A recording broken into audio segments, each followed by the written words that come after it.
Good evening, people of God. Let's pray together. For their service to our country under extreme circumstances, we give thanks. For your current and eternal care of them, we ask you. And give strength to their loved ones who await word about those missing. But through it all, may your presence be felt. Amen.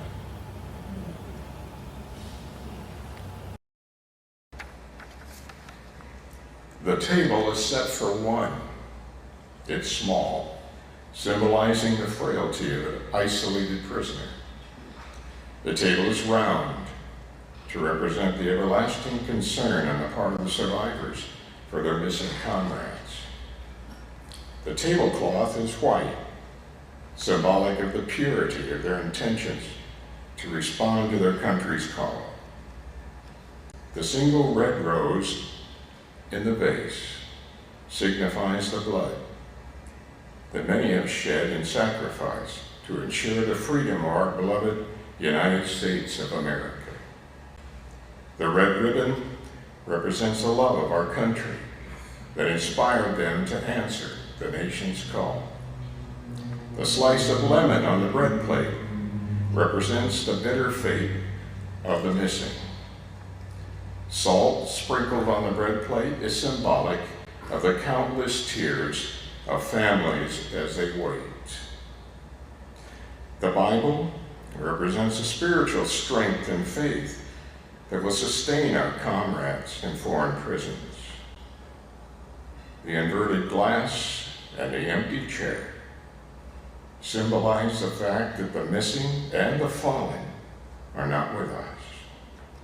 And the lighted candle is reminiscent of the light of hope that lives in our hearts to illuminate their way home, away from captors, to the open arms of a grateful nation.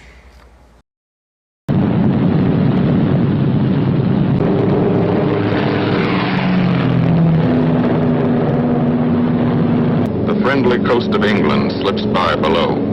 It doesn't look like much now. But in a few hours, when you come back, if you come back, this will be the most beautiful view in the world. Bombs away.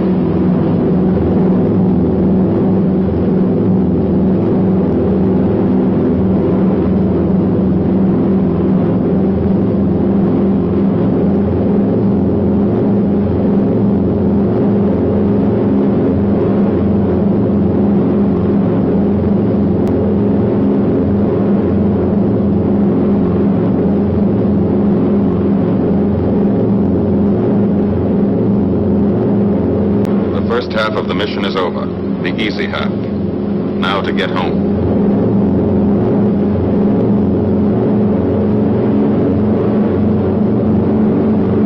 The flak stops.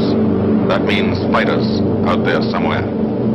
A staffer lurking behind that cloud, or hiding up in the sun where the glare blinds you and you can't see them, waiting to dive down on you. Fighters at 6 o'clock.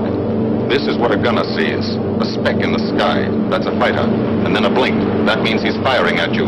2,300 rounds a minute.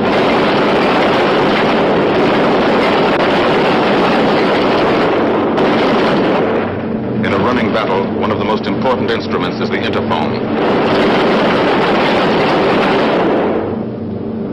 There's 4 of them. 1 o'clock high. They're coming around. Watch.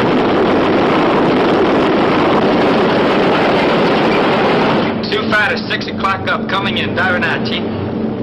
B-17 in trouble out at 2 o'clock, watching. Got an engine on fire.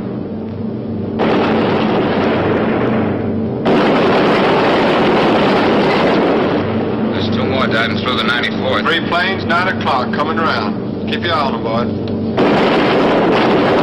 Coming around at 10. Watch them, Chuck. Keep your eyes open. Yeah. They're breaking at 11, breaking at 11. I got him. Coming around underneath at 10 o'clock. I see him. 2 at 2 o'clock. Watch him, Scotty. I got my sights on him. Check that B-17, Chuck. 3 o'clock. Motor smoking. Fighters 10:30 coming around. Those 10:30 upper or lower?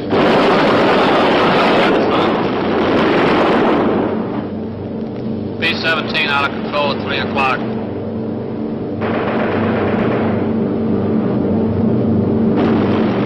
you guys get out of that plane. Bail out.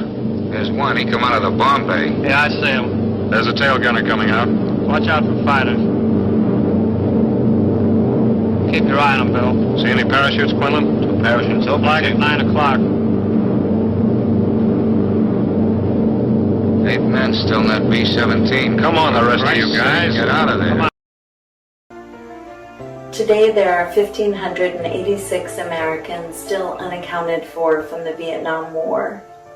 For more than 50 years, the National League of POW MIA families has been dedicated to a threefold goal: the return of all live prisoners, the fullest possible accounting for the missing, and the repatriation of recoverable remains of those who died while serving our nation.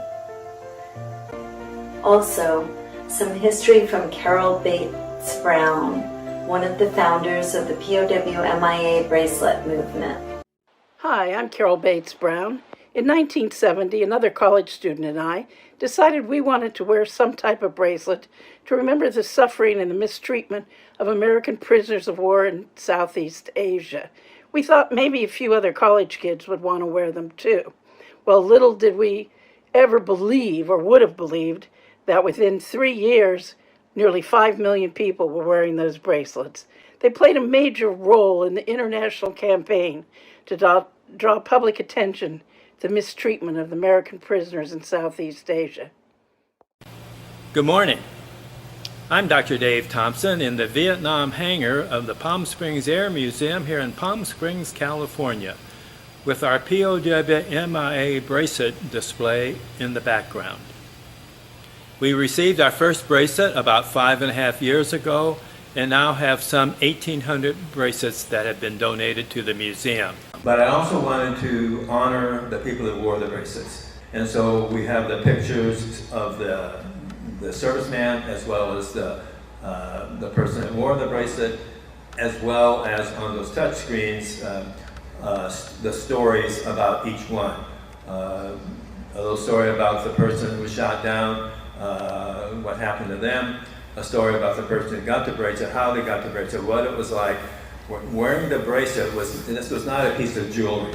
That person on the bracelet became part of your family. Somebody that you cared about, that you prayed for, that you hoped for, that would come home. Don Barnett is with us today at the Palm Springs Air Museum here in Palm Springs, California, with the F-105 Thunder Chief in the background. I'm the brother of Colonel Robert W. Barnett. He flew the F-105 out of Thailand in his 43rd mission. He was hit by a SAM missile. He is north of Hanoi, and so he ended up with 5.5 years of prison as a result. Around 1970, the bracelets began. Well, also, in Bob's case, we didn't know for over 2 years if he was dead or alive. I purchased my bracelet through Bob's wife, Anita. So I wore the bracelet for 5.5 years. I donated the bracelet to the Air Museum. My mother's oldest brother in World War I was listed as missing in action. And her mother then always thought he was going to come home. So our mother was going through that same stress that she may never see Bob again.